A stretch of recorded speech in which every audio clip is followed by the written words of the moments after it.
Hello, this is Brian with Zimco Survival, and I just want to do a quick review for you today of the weapon that I have decided to take for my bug out bag. It is an air rifle. It is the Bear River TPR 1200. Now, I actually got this for $90 at Walmart.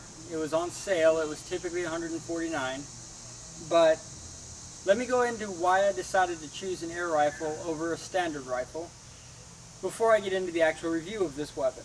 Now, I decided to go with an air rifle because of the ability to carry vast amounts of ammunition with me in a very small area with minimal weight.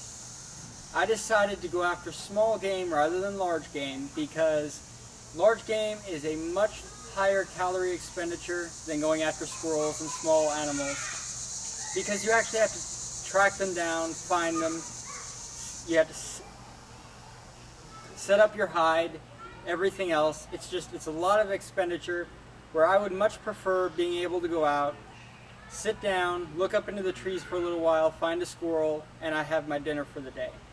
So I decided to go with the air rifle, and I picked this one specifically because of the quality of it and the fact that it is pretty accurate.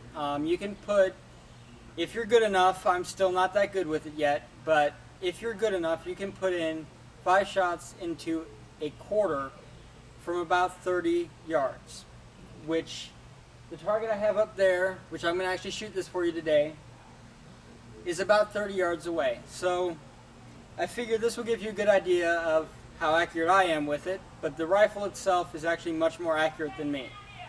It comes with a 4x32 scope. It's actually a pretty good scope.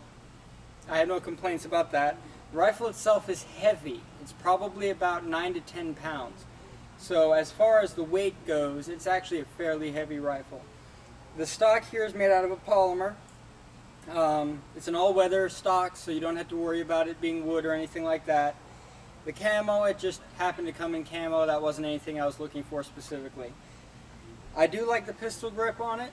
I just find it's more comfortable. The safety, I don't know if you can see it here, so let me go ahead and get a little bit closer. This is your safety. Down is unsafe.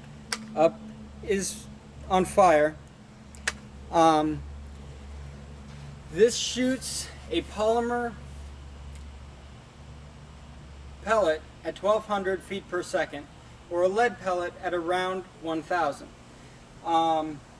Keep in mind, this is a weapon. You can kill somebody with it. Just because it's an air rifle doesn't mean it's safe, and this is not the kind of thing that I would buy a little kid. I have used this, and it has put a pellet through a wood privacy fence. So keep that in mind. The penetration on a rifle of this FPS is significant. But overall, the build quality is phenomenal. I haven't found any issues. It is a break barrel rifle, so let me go ahead and show you that really quick. I'm not going to do it all the way because I don't want to cock it. But this is your barrel. You load the pellet right in here. When you have the pellet loaded, you pop the barrel back up. You don't have to worry about pumping it or anything like that. But because of that, it is a one-shot rifle. Now, it is spring action, which means you cannot leave the pellet in here. You will destroy your spring. So when you're ready to shoot it, that's when you put the pellet in. Otherwise, don't pre-cock it, don't load it, and then walk through the woods, because you're more than likely going to wear out your spring while you do that. Like I said, overall, it's a really good rifle. It shoots a .177 pellet at 4.5 mm. It's more than enough to take down small game, but if you're looking at taking out something larger, like maybe a fox, I would probably go with the 22. A .22 air rifle if you're going to use one. Fox, I'd say, is about as high as you're going to go with an air rifle, so I wouldn't concern yourself with anything over that. But it does have fixed iron sights. No, you cannot remove them. That's kind of disappointing to me, but they are permanent, so you kind of got to live with it. One thing that bothers me the most is that this one right here, the front sight, is visible through the scope on the bottom of the scope, which is distracting.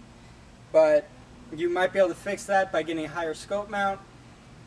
But in my opinion, the scope mount is already fairly high as it is, and to raise it up even more is kind of ridiculous. So I'll just deal with the annoyance. But overall, phenomenal rifle. It shoots really well. So let me go ahead and put some rounds through it, and I'll show you what it can do. Remember, the rifle is a lot more accurate than I am. I haven't shot a rifle like this in probably 12 years, so cut me some slack.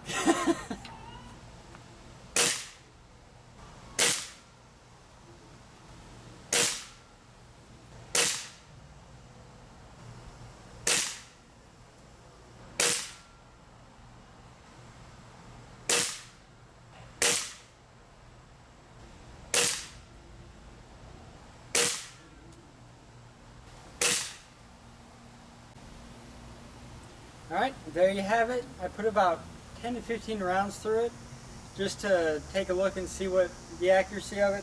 Unfortunately, the scope here is a little bit loose, so I wasn't able to sight it in quite the way I wanted it. But overall, I think it did a pretty good job. Bit more practice, and I should have it dialed in properly. But like I said, good quality weapon, definitely something that I would consider if you would like to go the air rifle route. There are more expensive options available, granted, but I'm on a bit of a budget. So for those of you who would like a weapon somewhere in the area of $100 to $150, I'd definitely give this one a look. I do believe they have them on Amazon, so you might want to check out there. I think it's $120 there. But as always, if you have any questions or concerns, please leave a comment below. And if you liked the video, please hit the like button and subscribe. Thank you so much, and please have a great day. Bye-bye.